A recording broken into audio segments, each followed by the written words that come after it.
সমন পেলেই কেমন যেন বেপাত্তা হয়ে যাচ্ছেন তৃণমূল নেতারা। মেসি কাণ্ডে দুবার সমন পেলেও হাজিরা দেননি রাজ্যের মন্ত্রী অরূপ বিশ্বাস। যদিও তোলাবাজি সহ একাধিক অভিযোগে শ্রীঘরে অরূপের ভাই স্বরূপ বিশ্বাস। তার গ্রেফতারির পরেই বিশ্বাস ব্রাদার্সের প্রকৃত স্বরূপ সামনে এসেছে। এই আবহেই মেসি কাণ্ডে তৃতীয় সমন পেলেন অরূপ বিশ্বাস। আগামী 48 ঘন্টার মধ্যে তাকে বিধাননগর দক্ষিণ থানায় হাজিরা দেওয়ার নির্দেশ দেওয়া হয়েছে। উল্লেখ্য, গত 8 জুন কলকাতা হাইকোর্টের বিচারপতি সৌগত ভট্টাচার্য শর্ত সাপেক্ষে অরূপ বিশ্বাসকে আইনি রক্ষা কবচ দিয়েছেন। আদালত জানিয়েছে, আগামী 17 আগস্ট পর্যন্ত প্রাক্তন মন্ত্রীর বিরুদ্ধে কোনো রকম কঠোর আইনি পদক্ষেপ বা দমনমূলক নীতি গ্রহণ করতে পারবে না পুলিশ প্রশাসন। তবে এই স্বস্তির পাশাপাশি অরূপের ওপর একাধিক কড়া শর্ত চাপিয়েছে উচ্চ আদালত। তাকে তদন্তে সহযোগিতা করার পাশাপাশি কলকাতা ছাড়তে নিষেধ করা হয়েছে। তবে প্রশ্ন উঠছে, আদৌ তদন্তে সহযোগিতা করবেন অরূপ, নাকি হাইকোর্টের নির্দেশকে ঢাল করে প্রশাসনকে বুড়ো আঙুল দেখিয়ে যাবেন? আসলে যেমনটা করে এসেছেন আর কি।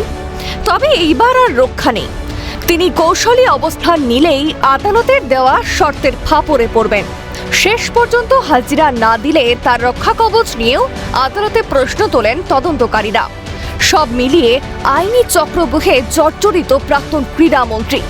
এই প্রসঙ্গে রাজ্য বিজেপির প্রধান মুখপাত্র বলেন, যারা পালিয়ে বেড়াচ্ছেন তারা ঘুরিয়ে প্রমাণ করছেন তারাই প্রকৃত দোষী। কোনো রকম দুর্নীতির অভিযোগ কারোর জন্য যদি থাকে, কারোর উপরে যদি কোনো অভিযোগ থাকে, তিনি থানায় যাবেন কিংবা কোর্টে যাবেন, পালিয়ে থাকবেন না। যারা পালিয়ে আছে তারা ঘুরিয়ে এটাই প্রমাণ করছে যে তারা সত্যিই দোষী।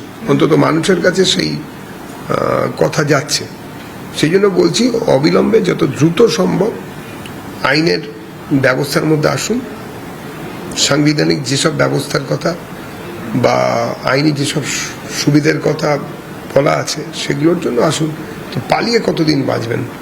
আপনি ভারত ছেড়ে অন্য কোনো রাষ্ট্রে চলে গেলেও আপনাকে নিয়ে আসা হবে।